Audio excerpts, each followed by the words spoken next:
Starting this, I'm delighted I am that the Gates and Leisure Centres are open again. I've been a long time involved with the city, the town of Gateshead through the football club.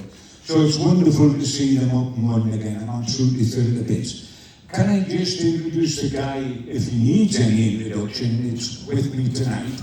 A Newcastle #9 legend who actually set a record for England. It still stands today of scoring 5 goals in one match at Wembley. England won 5-0, he got all 5. It was ironically in the European qualifiers, so the exact same tournament as we've got tonight. Put your hands together, welcome Malcolm MacDonald. Thank you. Malcolm, here at long last, the Euros, we seem to have been on about them for ages. England were always going to qualify for the Euros, now they have done, they're there, and we're about to start tonight. First things first, everybody's making us favourites, which is, I don't know whether that's just in this country, because everybody's betting on it, but you know, there's Spain, there's Germany, which is the host country, there's France, who are as close to being favourites, but we've got to try to be optimistic and say, yes, England have got a chance. Would you say that? Yeah, we've got to be optimistic, but I really don't understand how we're classed as favourites for it, particularly after the last 2 international matches that we played. The first of the 2 was at St James Park, and the performance didn't warrant the scoreline at all. I didn't think England played at all well. There was no real flow to it at all. And then, of course, we played Iceland, and I thought we were dreadful on that day. One shot in 90 minutes. Just not good enough. And so it's got to be a whole different manner in which the side must go out tonight. But of course, he's playing what can be considered pretty much the strongest team. But I think we're going to get into that in a minute.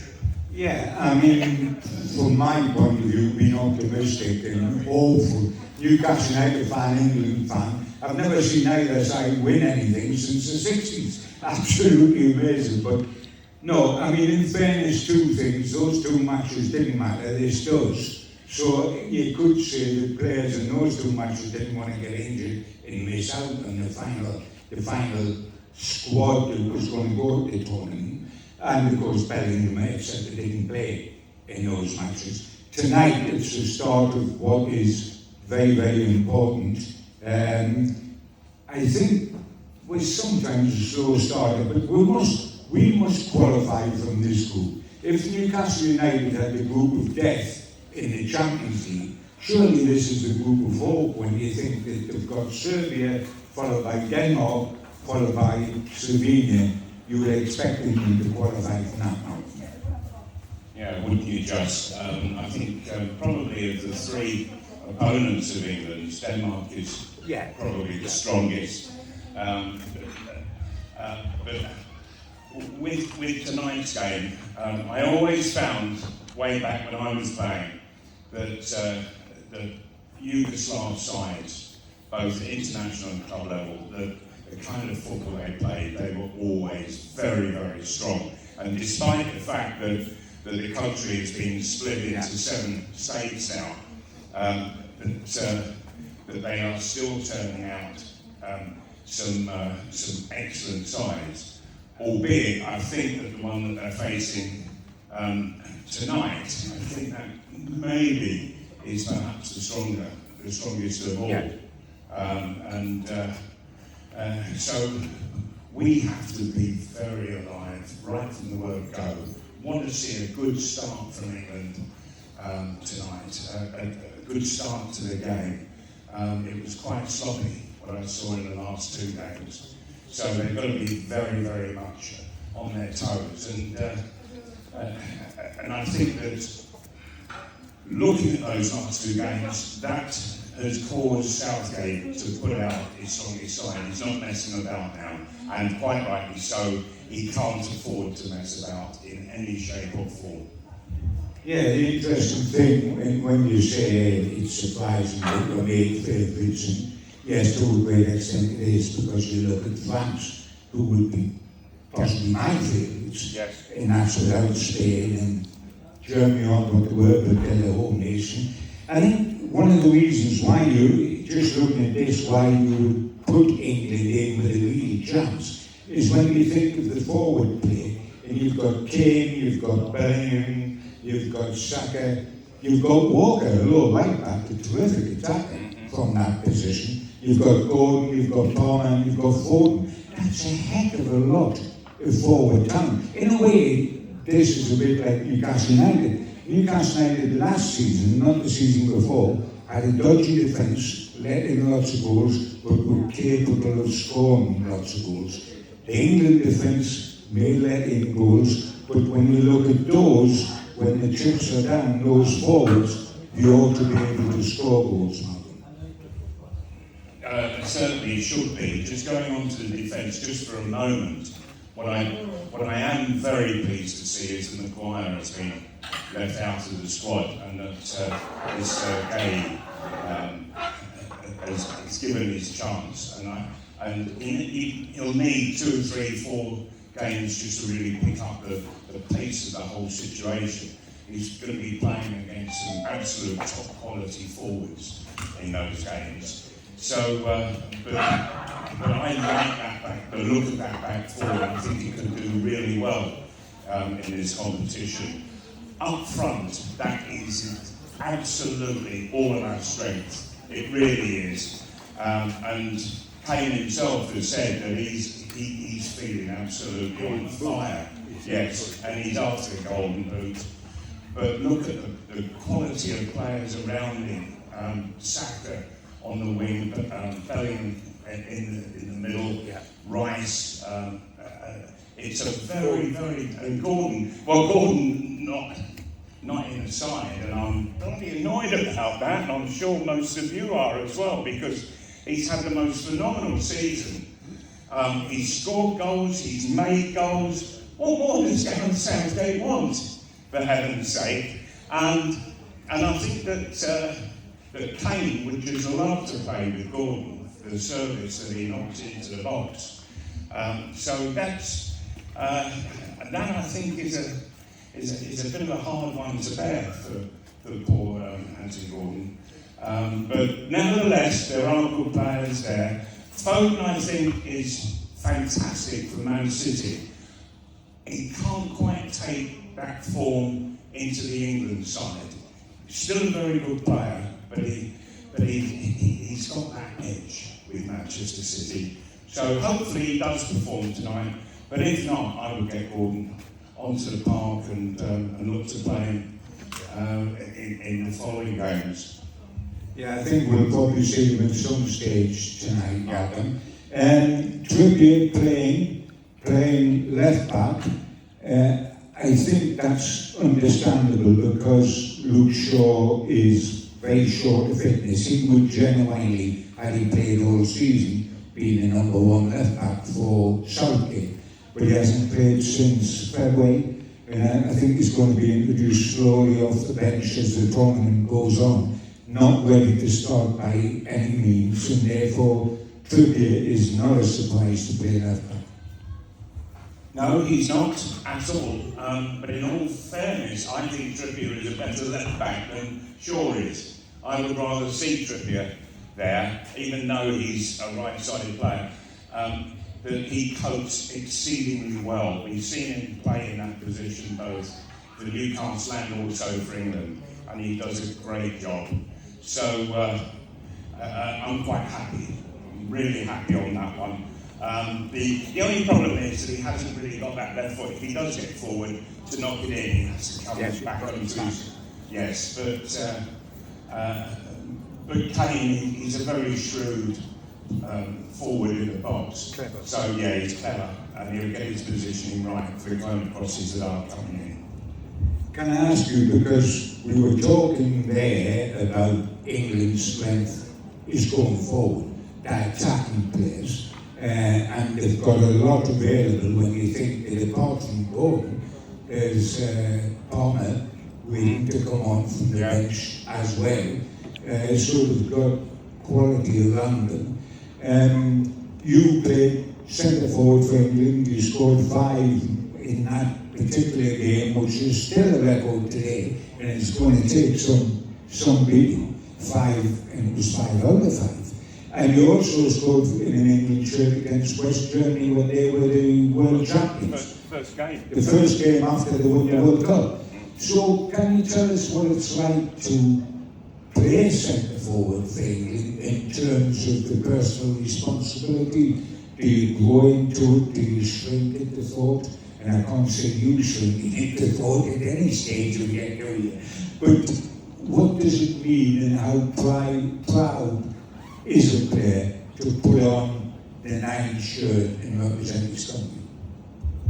When you look at all the great number 9s that there have been over the decades of past, yes, it is a very, very proud moment when you put the shirt on and then walk out into the stadium wearing it. And the 5 I scored, it was against Cyprus. It was in this competition, and people do say, yeah, but it was only Cyprus. Yeah, I said, well, nobody else scored that day. Exactly. And there were some good players. Yes, albeit I took a lot of criticism, you know, for being somewhat greedy. If you're a goal scorer, what else are you expected to be? In all honesty, you've got to be greedy. And I do remember that for the first one, Dave Watson was the centre-half, big centre-half, he's come up for the corner, for a free kick. I pushed him out of the way and got them. And back to first defending. Yeah, he wasn't very pleased at all, I can tell you, because he did enjoy his goal scoring himself, even though he was a centre half. Dave Watson, bless him. But against Germany, the game before, Germany they put the full side out that had just won the World Cup, and well, to put it mildly, we absolutely stuffed them. And they really couldn't get into the game at all that night. We beat them 2-0. Colin Bell scored in the first half, and I scored about 15 minutes from the end. And in the dressing room afterwards, Bawley, he said, right, he said, I want 20 quid off everybody. And he invited all the Germans to a club in London. And we went there, and he wouldn't allow the Germans to spend a penny. So, so we beat them, and then cost us a fortune for doing so. Can I ask you, talking about centre forwards, international centre forwards and club centre forwards, brings us on nicely to tonight's game. Centre forward for Serbia, somebody we know a little bit well up here, Mitrovic, who started his big-time career, certainly his career in this country, with Newcastle United, went on to Fulham, etc., etc. It was early days at Newcastle. I know you weren't too impressed for what it was worth, neither was I when he played for Newcastle, because he was a bull in a china shop that just tried to kill people. I think he's matured from that, and he started scoring goals at Fulham. He's gone to Saudi, which you can understand for the cash, you can't understand for the quality of the football. But he's continued to score goals. I think he's got about 58 and about 90 on international matches, which is quite a record. Your thoughts on Mitrovic in Newcastle and Mitrovic now, and the danger he might provide tonight? Well, at Newcastle, I thought he was a complete idiot because he wanted to play to the crowd. And you don't go about your game in that fashion at all. You play for the team and do the jobs that that's expected to you. But I kept seeing him go like this all the time when he should have actually been playing the game. And you're right, he matured. And I think he matured upon leaving Newcastle. For me, couldn't get him out of the club quick enough. And he did an awful lot better at Fulham, I have to say. And I think that he learned probably the biggest lesson of his life by leaving Newcastle and then going to Fulham. And it worked out very well for him. I'm still not convinced by him at all. I know he scored an awful lot of goals. So if the centre halves stay very alert to him, I don't think he should be too much of a problem, in all honesty. And when you look at the other end of the pitch, you've got Kane. You know, it's chalk and cheese. There's no comparison between the two at all.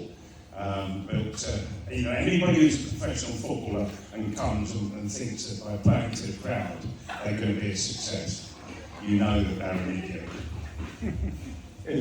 As well, one of the things I remember Malcolm about him when he was at Newcastle, and I think he did change later in his career, but at Newcastle he just wanted to kill people.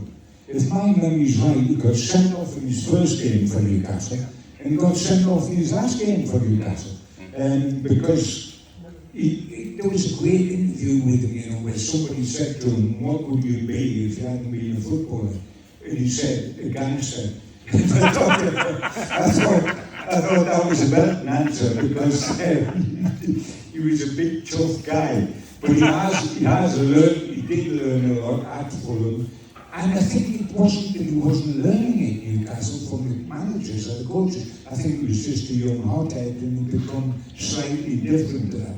He will peel off and try to get to the back post and cause problems that way, and he will be physically a handful. Yeah. He's not quick, he's not going to burn you. No. He's not going to burn you with his pace. But he's going to be a handful if you don't keep an eye on him. But I think England ought to take care of him. If they can't take care of him, they're in trouble later in the tournament, Malcolm, because there's going to be some belting centre forwards to come later. And it's going to be tough.